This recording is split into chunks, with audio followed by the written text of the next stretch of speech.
ভোটের আগে বিজেপির ঘরোয়া কাজিয়া চরমে উঠেছে। নিজেদের নেতার বিরুদ্ধে নিজেরাই পোস্টার মারছে তারা। বিজেপির এরকম অবস্থাকেই নিশানা করলো তৃণমূল কংগ্রেস। বনগাঁয় ধর্মীয় অনুষ্ঠানে যাওয়ার পথে বিজেপি বিধায়কের পরিবারের গাড়িতে হামলার অভিযোগ ঘিরে তীব্র রাজনৈতিক উত্তেজনা ছড়িয়েছে। গাড়ি ভাঙচুরের ঘটনায় 3টি অভিযোগ দায়ের হয়েছে।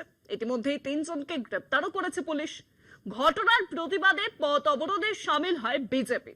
তৃণমূলের দাবি সেম সাইডকে বিজেপি মারছে বিজেপিকে। অভিযোগ পাল্টা অভিযোগে সরগরম বনগাঁর রাজনৈতিক মহল।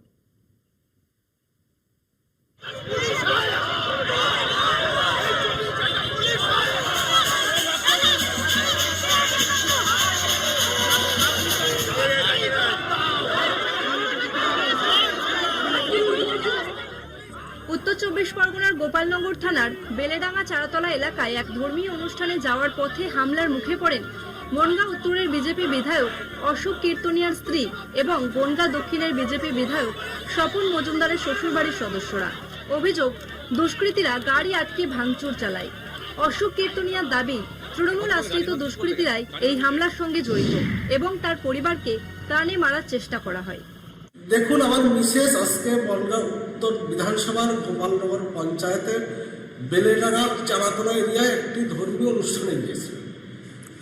ওখানকার তৃণমূলের হারমাত বাহিনী এবং মুসলিমরা মিলে আমার মিসেসকে এবং বনগাঁ দক্ষিণের বিধায়ক স্বপন মজুমদারের শাশুড়ি ছিলেন, দুজনকে জ্যান্ত গাড়িতে পুড়িয়ে মারাটা চক্রান্ত করেছে।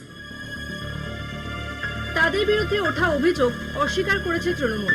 এই ঘটনাকে বিজেপির সেম সাইড গেম বলে দাবি করলেন তৃণমূল জেলা সভাপতি।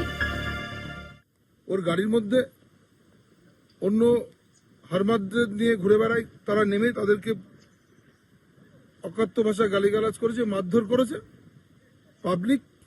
সাধারণ পাবলিক খেপে গিয়ে চড়াও হয়েছে। ঘটনায় গোপালনগর থানায় 3টি অভিযোগ দায়ের হয়েছে। গাড়ি ভাঙচুরের মামলায় সৌমিন অধিকারী নামে এক ব্যক্তিকে গ্রেপ্তার করে পুলিশ। তাকে বনগাঁ মহকুমা আদালতে তোলা হলে তিনি দাবি করেন, প্রথমে বিধায়কের গাড়ি থেকেই হামলা শুরু হয়।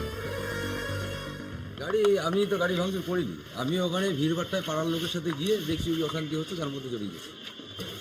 কি বলবেন? করেছে পাবলিকে করেছে। এই ঘটনা নিয়ে কি বলবেন? এই ঘটনায় যা করেছে পাবলিকে করেছে। আমি কি বলবো? পাবলিকের যা রাগটা কিসের? কোনো রাগ ছিল? আপনাদের কোনো রাগ ছিল? আমার বলে কোনো, আমার পার্সোনাল কারোর উপর কোনো রাগ ছিল না। অন্যদিকে তৃণমূল সমর্থকদের মারধরের অভিযোগে রণজিৎ দাস ও অভিজিৎ দাস নামে দুজনকে গ্রেপ্তার করেছে পুলিশ। ধৃতদের দাবি, ঘটনার সময় তারা বাড়িতে ছিলেন না এবং মধ্যরাতে বিনা কারণে তাদের আটক করা হয়েছে। ঘটনার প্রতিবাদে বুধবার বনগাঁ দক্ষিণের বিজেপি বিধায়ক স্বপন মজুমদারের নেতৃত্বে পথ অবরোধ করে বিজেপি। গোপালনগর কালীবাড়ি মোড়ে বনগাঁ চাকদা সড়ক প্রায় 20 মিনিট অবরুদ্ধ থাকে।